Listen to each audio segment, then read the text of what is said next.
Tayo na tayo sa tupadan, nandito pa rin ako. Uy, pare!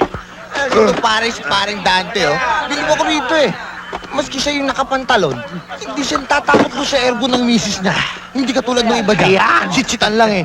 Natatakot na, hindi ba? Si Dante matatakot. Ito, ito, Astig hindi. yan. Inom ka, pare. Bakit ako? Kaya naman kayo, pag nag-asawa na kayo, gagayahin mo si paring Dante. Di ba? Aba, siyempre. Bago lumigaw kay Marisabel yan, kamay muna pinagana. Basta ako pare, Ano? hindi ako matatakot sa magiging misis ko. Oh, Oo, nakapantalon din yata ako. Hindi ba pare? ayos yan. Uwi na kahit mga Ha? Sarap yan ah. Malalasing pa lang. Pare, pampunutan oh. Ay, pahingi naman yan oh. O paano yan ha? Uwi na ako sa asawa ko ha? At may kasiping ako ngayong gabi. Pare, Kayo iniingit mo kasi. naman kami. Ayaw Ito niyo po talaga. mag-asawa eh ha? Malapit na ako magkaroon ng kasiping sa gabi. Diyan mo kami talo, pare. Pagdating sa gabi. Pumatong ka na, pare. O sige, pare. Patong na sa Layas kabayo, ako. pare. Ako, Uwi uwi na ako.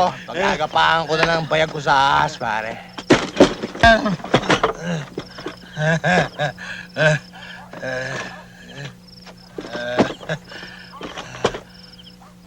Sabel!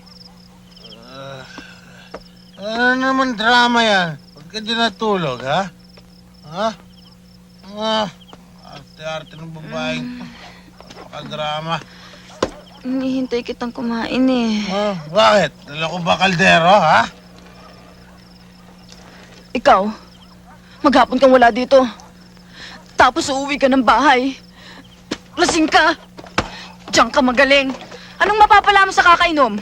Magkakasakit ka lang yan. At pag nagkasakit ka, yung mga kaibigan mo bang yan ang iintindi sa'yo? Hindi naman ah. Maano tigilan mo ako? Minsan lang magdidibersyon ng tao, galit ka pa. Tsaka, ito lang naman libang ako pagkatapos ng trabaho, ha? Libangan ba yan? Tignan mo nga tong bahay natin. Babagsak na.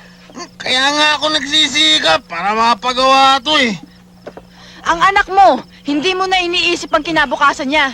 Lalaki ba siyang ganito ang kalagayan ng buhay natin? Ganun ba? Lintik naman, no? Kaya nga ako nagpapakakuba sa trabaho para sa inyo na mag-ina. Ha? Tama na! Anong inaangal mo? Tsaka matulog na tayo, gabi na.